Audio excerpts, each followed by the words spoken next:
जैसे जैसे हमारी उम्र बढ़ती जाती है कोई ना कोई तकलीफ लगी रहती है।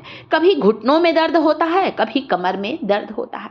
शरीर की नसें अकड़ जाती हैं, हाथ पैर सुन्न हो जाते हैं, बेवजह ही कमजोरी लगती है, थकावट लगती है। कुछ चीज़ों को अपनी डाइट में शामिल करें। ये दो खास चीज़ें आज आपके लिए लेकर आई हूँ, ध्यान से देखिए। वीडियो मेरे यूट्यूब परिवार के बहुत काम आने वाला है। सबसे पहले दोस्तों आपको यहाँ पर सेवन करना है 1 चम्मच तिल का और रागी का। दूसरी चीज़ जो कि आप लेंगे, सारी चीज़ें आगे वीडियो में मिलेंगी, किस चीज़ को कैसे खाना है। मूंग, खड़ा मूंग, छिलके वाला मूंग, इसे अंकुरित करके खाइए। 1 मुट्ठी अंकुरित मूंग का सेवन जरूर करें।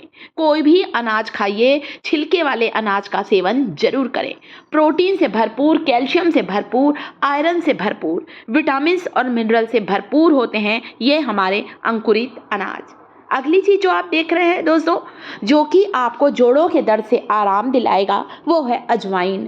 कैरम सीड, अजवाइन के बीज। सुबह उठकर खाली पेट अजवाइन का पानी पीने से दिन भर हमारा हाजमा दुरुस्त रहता है, कमज़ोर नसों में जान आती है और गैस, एसिडिटी, ब्लॉटिंग, ये सारी समस्याओं को दूर करता है अजवाइन का सेवन।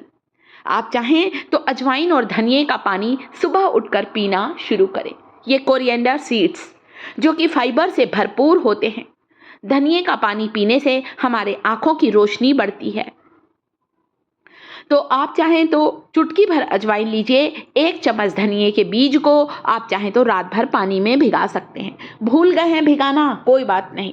सुबह उठकर 1 चम्मच धनिया के बीज और 2 चुटकी अजवाइन ले लीजिए और 1 गिलास पानी में इसे अच्छी तरह से उबालकर छानकर पी लीजिए।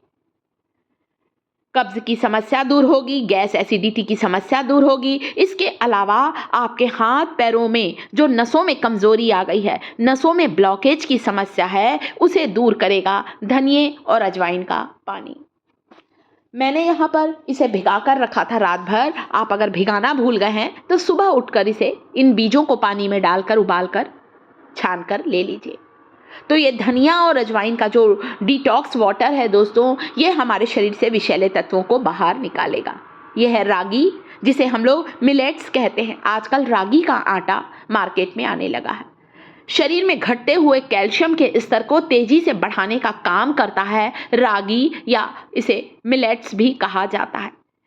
नहीं है रागी का आटा तो ये रागी के बीज आपको लग रहा होगा ये तो सरसों है, बिल्कुल राई के दाने के जैसे ही दिखाई देते हैं। आप चाहें तो रागी को पानी में उबालकर उस पानी को ले सकते हैं। मैं हमेशा गेहूं के आटे के साथ ये रागी के बीजों को भी पिसवाती हूँ। 5 किलो गेहूं का आटा है तो 1 किलो इसमें रागी मिला सकते हैं, या पिसा हुआ रागी का आटा मिला सकते हैं रोटी बनाने में। रागी में बहुत ज़्यादा कैल्शियम, आयरन और पोषक तत्व होते हैं। अगली चीज जो कि डाइट में शामिल करें, जो आपकी हड्डियों को मजबूत बनाएगा, वो है चना।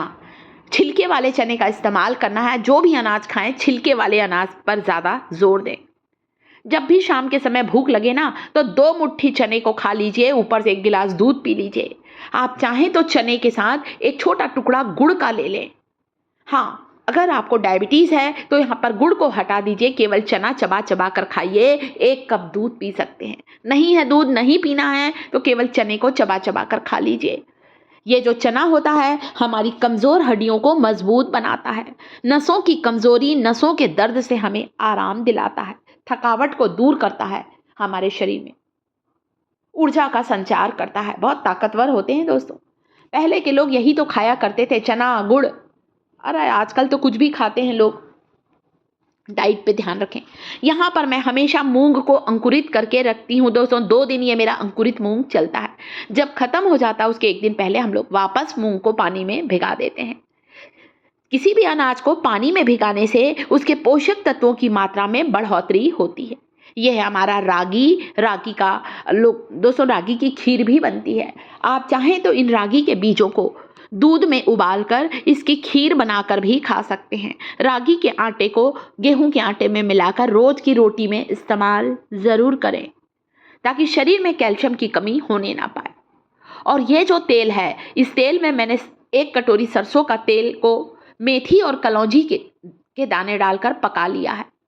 मेथी फेनुग्रीक सीड्स, कलौंजी जिसे मंगरेल कहते हैं, जिसे ब्लैक क्यूमिन सीड भी कहा जाता है, ये दोनों ही बहुत ताकतवर बीज हैं। सरसों तेल में डालकर पकाकर बिना छाने रखा है मैंने। छाना इसलिए नहीं है कि धीरे धीरे इन बीजों की जो गुणवत्ता वो उस तेल में और भी आती रहेगी। इस तेल से मालिश करें शरीर के उस जगह पर जहाँ की नस दब गई है, जहाँ की नसों में कमजोरी आ गई है, घुटनों में दर्द है, कमर में दर्द है, पैरों में कहीं मोच आ गई है या पैरों में कहीं लचक आ गई, इस तेल से मालिश करें। आप चाहें तो इस तेल में मालिश करते समय इस तेल में थोड़ा सा कपूर मिला लें। कपूर जिसे हम लोग इंग्लिश में कैम्फर कहते हैं, ये वही कपूर है जिसका इस्तेमाल हम लोग पूजा में करते हैं। ये कपूर भीमसेनी कपूर है जिसे मैं आयुर्वेदिक दुकान से लेकर आई हूँ। भीमसेनी कपूर और ज़्यादा स्ट्रांग होता है। हमारे शरीर की कोई हिस्से की नस अकड़ गई है, लकवा जैसी बीमारी में भी इस जादुई तेल से मालिश करेंगे ना तो आपकी जो सूखी हुई बेजान नस है उन नसों में जान आ जाएगी दोस्तों। गर्दन लचक गई है, पैरों में सूजन आ गई है, मोच आ गई है, घुटने ठीक तरह से मुड़ते नहीं हैं, दिन में एक बार केवल इस तेल से मालिश करें। खाने पीने का ध्यान रखने के अलावा आपको इस तेल से मालिश करना है, जो आपके उम्र की सारी परेशानियों को दूर करेंगी। ये चीज़ें हेल्दी डाइट लीजिए, अपने खाने पीने का आपको ख्याल रखना है।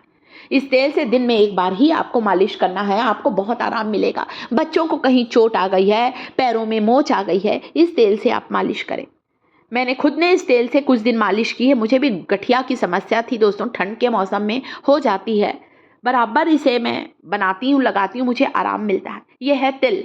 2 अनाज मैंने रागी बताया और तिल, जिसका सेवन रोज करना है। 1 चम्मच रागी को पानी में उबालकर, रोटी में डालकर, जो अच्छा लगे, जो तरीका अच्छा लगे ज़रूर लें।